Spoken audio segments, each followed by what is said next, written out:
Good morning student. देखो BSc first year में आपको संकरण या हाइब्रिडाइजेशन है, ठीक है। ये इंपॉर्टेंट टॉपिक है क्योंकि आपको ये first year, second year, third year, तीनों ईयर के इंपॉर्टेंट है, ठीक है। एनुअल वाले जो स्टूडेंट है उनके लिए भी। ओके, तो संकरण क्या कहलाता है? सबसे पहले देखो संकरण का जो संयोजकतावाद सिद्धांत जो है बीबीटी बैलेंस थ्योरी जो होती है, तो उसमें क्या होता है, बंध बनाने वाले और भाग लेने वाले अणुओं के अर्धपूरी परमाणुओं के क्या अतिव्यापन या ओवरलैपिंग से होता है, ये आपको पता है ना। साथ ही आपको एक चीज बताऊं कि वह प्रकरण जिसमें किसी परमाणु की संयोजकता, डेफिनेशन में क्या लिखोगे, वह प्रकरण जिसमें किसी परमाणु की संयोजकता कोष की लगभग समान ऊर्जा वाली दो या अधिक ऑर्बिटल आपस में, मतलब क्या रहता है, दो ऑर्बिटल या अधिक, पर उनकी एनर्जी जो लेवल सेम होना चाहिए, उनका आकार भी सेम होता है, तो तुलांकी ऊर्जा जो होती है, ठीक है, वो भी सेम होती है। तो इसके में क्या कहलाते हैं, समान आकृति की जो ऑर्बिटल बनते हैं, सीधा सिंपल डेफिनेशन बन सकती है कि समान आकृति समान ऊर्जा वाले जो ऑर्बिटल आपस में संकरित होते हैं उनको हम क्या कहते हैं, संकरण, ठीक है। बने हुए ऑर्बिटल संकरित हो जाएंगे तो उसे हम संकरण कहलाएगा, ठीक है। इसके बाद आप देखोगे कि संकरण जो होता है, संकरण के नियम में एक ही परमाणु की संयोजकता कोष के ऑर्बिटल होते हैं, केंद्रीय परमाणु के ऑर्बिटल संकरित होते हैं, मतलब इसमें जो केंद्रीय परमाणु होता है उसके ऑर्बिटल में संकरित होते हैं। अगर रूल पूछता तो पहला रूल ये लिखोगे। दूसरा है कि संकरण में भाग लेने वाले ऑर्बिटल जितनी संख्या में उतने ही क्या बनेंगे, नए बनेंगे, इनकी ऊर्जा जितनी होगी उतने ही जो भाग ले रहे उनकी ऊर्जा भी समान होगी, ठीक है। तो ये दूसरा नियम बन जाता है। आवश्यक नहीं है केवल अर्धपूरित ऑर्बिटल ही भाग ले, इसमें ये नहीं है कि आप जो हाफ जो ऑर्बिटल जो होते हैं वो भाग ले, पूर्ण भरे, ठीक है, या पूर्ण रूप से भरे या फिर खाली वो भी ले सकते हैं। अगर आप ये सोचो कि सिर्फ अर्धपूरित ऑर्बिटल इस संकरण में भाग लेते हैं तो ऐसा नहीं है, इसमें क्या पूरे भरे हुए और खाली दोनों भी भाग ले सकते हैं अगर संकरण की क्रिया हो रही है।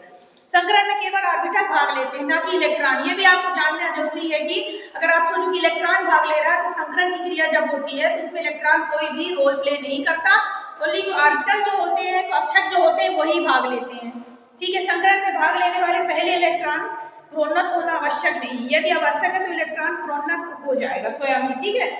संकरण में भाग लेने वाले संकरित ऑर्बिटलों की संख्या भाग लेने वाले मूल परमाणु ऑर्बिटलों की संख्या के बराबर, जो भी अभी मैंने बताया कि अगर 10 ऑर्बिटल भाग ले रहे हैं तो जो नए भाग लेंगे बनेंगे वो भी 10 ऑर्बिटल बनेंगे। अगर 10 कैलोरी जूल ऊर्जा है तो 10 कैलोरी जूल नई ऊर्जा बनेगी। तो इतना आपको समझ में आ गया कि जितने ऑर्बिटल भाग लेते हैं उतने ही नए बनते हैं, ओके। संकरित ऑर्बिटल में ऊर्जा और आकृति हमेशा समान रहती है, ये भी एक सरल भाषा में आपको समझ में आ रहा होगा कि संकरण जो होता है उसमें जो ऊर्जा भी लेवल, अभी पहले ही मैंने बताया कि संकरण वही प्रक्रिया कहलाती है जिसमें समान ऊर्जा वाले समान आकृति वाले ऑर्बिटल भाग लेते हैं, तो इसमें ऊर्जा लेवल भी क्या होता है, समान होता है, ठीक है, और इसकी आकृति भी समान रहती है। संकरित ऑर्बिटल शुद्ध परमाणु ऑर्बिटलों की तुलना में स्थायी बंध बनाने में अधिक प्रभावी होते हैं। तो संकरित ऑर्बिटल जो होते हैं शुद्ध परमाणु ऑर्बिटल की तुलना में, जो हमने शुद्ध ऑर्बिटल लिए, जो पहले जो ऑर्बिटल लेते हैं उनकी तुलना में ये अधिक स्थायी बंध बनाने की क्रिया रखते हैं। इनमें देखो एक और है कि इनकी ज्यामितीय स्ट्रक्चर जो होता है, ठीक है, संकरण के अणुओं की ज्यामितीय स्ट्रक्चर आसानी से अपन निर्धारित, क्योंकि आपको मालूम है sp2 sp संकरण, जितने भी संकरण उनके अलग अलग हेक्सागोनल, पेंटागोनल इनकी स्ट्रक्चर होता है, उनका ज्यामितीय स्ट्रक्चर भी आप आसानी से बना सकते हो, ठीक है। संकरित ऑर्बिटल केवल सिरे से सिरे पर अतिव्यापन प्रदर्शित करते हैं, केवल सिग्मा बंध बनाते हैं, पाई बंध नहीं बनाते हैं, ओके। ये भी जरूरी है कि देखो, क्योंकि हमने पहले ही बता चुके हैं कि अगर सिर वाला भाग मिलता है या केंद्र वाला भाग आपस में ओवरलैप होता है तो वहाँ सिग्मा बंध बनता है, और अगर पार्श्ववर्ती साइड वाले भाग आपस में क्या होते हैं, ओवरलैप होते हैं, तो वहाँ पे क्या बनता है, पाई बॉन्ड बनता है। तो जब केंद्र वाला भाग आपस में मर्ज होगा तो ऑफिशियल सी बात है कि वहाँ पे क्या बनेगा, सिग्मा बंध बनेगा। तो संकरण में मोस्टली सिग्मा बंध के बारे में बताया जाता है। इतना क्लियर हुआ? देखिए क्या हो गया इसका रूल ऑफ हाइब्रिडाइजेशन, ओके। और डेफिनेशन क्या बन गई कि संकरण वह प्रक्रम कहलाता है जिसमें जितने ऑर्बिटल भाग लेते हैं उतने नए ऑर्बिटल बनते हैं, इनकी ऊर्जा भी समान होती है और आकृति भी समान होती है। अब देखो टाइप ऑफ संकरण क्या होते हैं, sp संकरण होता है, sp2 संकरण होता है, sp3 संकरण होता है, sp3d संकरण होता है, sp3d स्क्वायर संकरण होता है, sp3d डी स्क्वायर संकरण होता है। ये संकरण के प्रकार मोस्टली आपको sp3 का कभी है तो आपको इतना ही पढ़ना है, sp sp2 और sp3 संकरण, ओके।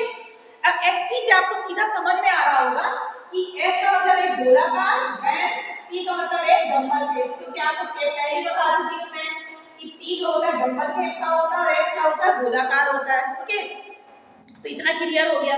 अब देखोगे कि इस प्रकार में केंद्रीय परमाणु में जो होता है s ऑर्बिटल p ऑर्बिटल परस्पर मिल करके sp संकरण बनाते हैं। तो ये ऑफिशियल सी बात है कि आपको समझ में आ रहा होगा कि एक s और एक p दोनों आपस में आप जब मिलेंगे और आपको पहले मालूम है कि जो sp संकरण होता है उसमें 180 डिग्री का एंगल बनता है। कितने डिग्री का? 180 डिग्री का एंगल बनता है। बिकॉज ये लाइनर संरचना बनती है। इसकी संरचना कैसी बनती है? रेखीय संरचना बनती है। ठीक है, जब रेखीय संरचना बनेगी ऐसी, देखिए ये ऐसी रेखीय संरचना बनती है, जो एंगल बनता है 180 डिग्री का इसमें बनता है। ठीक है, तो ये समझ में आ गया आपको। इसमें आप डायग्राम के अकॉर्डिंग आप देखोगे कि जो P जो होता है, P में देखिए कितने एक्सेस होता है, PX, PY, देन PZ मान लो। ठीक है, इसमें कोई एक एक्सेस हो ले लेते हैं अपन, तो इसका हेड वाला भाग ले लेते हैं अगर अपन, तो आप देखेंगे कि ये देखिए ऐसा आपको, क्योंकि यहाँ पे हेड वाला मर्ज हो गया भाग, ये दोनों आपस में मर्ज हो जाएगा।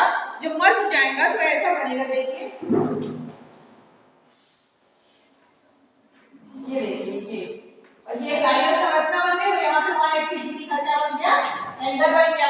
तो sp संकरण कैसा होता है? रेखीय संकरण पाया जाता है। 180 डिग्री का इसमें कोण बनता है और इसमें संकृत ऑर्बिटल sp और sp आपस में संकृत होते हैं। sp और sp आपस में संकृत हो गए। ये कौन सा हो गया? sp संकरण हो गया। ठीक है, अब दूसरा आपको देख रहे होंगे कि दूसरा हो गया sp2। ओके, तो आपको sp2 से समझ में आ रहा होगा कि सीधा सिंपल है कि एक x और दो p। ओके, तो हमने अभी बताया कि p में px, py और pz है। ठीक है, तो इसका उदाहरण भी आप बता सकते हो, जैसे बेरियम क्लोराइड BeCl2, BeCl2 में करोगे तो इसमें 1s2s2 तक ये फिल हो जाता है। उदाहरण में आप इसका एग्जांपल क्या लिख सकते हो? Barium chloride. ठीक है, बेरियम डाइक्लोराइड हो गया इसका उदाहरण। अब दूसरा देखते हो आप कि बेरियम क्लोराइड में आपको ये समझ में आ जाए क्लोराइड, तो क्लोराइड क्या है? P, और बेरियम क्या हो गया? S।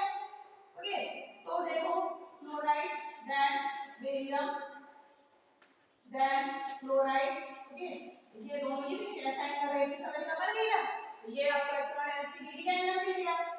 ठीक है, दूसरा हो गया आपका sp2 संकरण। तो आपको सीधा समझ में आ रहा होगा कि एक S और दो P जब आपस में संकरित होता है तो कौन सा एंगल बनता है? sp2 संकरण बनता है। तो इसमें क्या हो जाएगा कि px और p दो भाग आपस में मर्ज हो जाएंगे। तो sp2 संकरण में एक 180 डिग्री का एंगल बनता है। देखो sp2 संकरण जो होता है उसमें 120 का, sp संकरण में 180 का एंगल बनता है। ये याद रखना जरूरी है आपको। पूछता है कि 120 डिग्री का एंगल कहाँ बनता है, तो sp2 संकरण में 120 डिग्री का एंगल बनता है। ठीक है, साथ ये समतली होते हैं। कैसे होता है? ये समतली स्ट्रक्चर इसका होता है। ठीक है, और इसमें क्या कहलाता है कि जैसे मान लो एक S, ये देखो एक S plus P plus P, मतलब P के दो, PX ले लो, PY ले लो, दो ले लेंगे और क्या बन जाएगा इसमें एक समतली संरचना, ऐसी संरचना बन जाएगी। ठीक है, ये देखो ये क्या कहला गया? sp2 संकरण कहला गया। sp2 संकरण में आप ले सकते हो उदाहरण इसका बोरान डाइक्लोराइड। देखिए इसका उदाहरण है बोरान डाइक्लोराइड। sp2 का एग्जाम में आता है तो आप लिख देंगे बोरान टेट्राक्लोराइड भी होगा। ये देखो ये इसका हो गया। इसके बाद आप देखोगे तीसरा जो होता है आपका sp3 संकरण। ठीक है, sp3 संकरण जो कहलाता है, इसमें क्या होता है कि एक S और 3 यानी px, py और pz तीनों मर्ज हो जाते हैं। sp3 संकरण जो होता है, तो sp3 संकरण में क्या हो गया? px, py और pz तीनों इसमें क्या होते हैं? मर्ज होते हैं और 109 डिग्री 28 मिनट का एंगल बनता है। इसमें 109 डिग्री 28 मिनट का एंगल बनता है इसमें sp3 संकरण में। ये भी आपको यार समचतुष्फलकी बनता है। कैसा बनता है ये? समचतुष्फलकी होता, चारों कोणों में निर्देशित करता है। इसके स्ट्रक्चर कैसा बनेगा? समचतुष्फलकी बनेगा। ओके, इसमें एक S और 3 P टोटल मिला के कितने हो गए? 4। ठीक है, इसलिए कैसा बनेगा? समचतुष्फलकी बनेगा। sp3 संकरण, sp3 संकरण में जो मेन जरूरी 109 डिग्री 28 मिनट का कोण बनता है। ठीक है, साथ ही इसमें क्या होता है कि 25% क्या होता है? S का रोल होता है, 75% P का। मींस S एक है तो 25% किसका रोल होगा? S का, और 75% किसका होता है? P का रोल होता है। इसके बाद अपन आ जाते हैं इसका उदाहरण मीथेन CHO4। इसका एग्जांपल क्या लिख सकते हो आप? CH4। ओके, एक कार्बन और 4 हाइड्रोजन से मिलकर बना हुआ था। तो आपके सिलेबस में लिखना है तो उसको ज्यादा इंपॉर्टेंट है, तो ये तीन आप अच्छे से कर लीजिए स्टूडेंट। और हाइब्रिडाइजेशन क्या कहलाता है, उसका रूल जो मैंने बताया वो आप नोट डाउन कर लीजिए और इसके ये प्रकार। Thank you.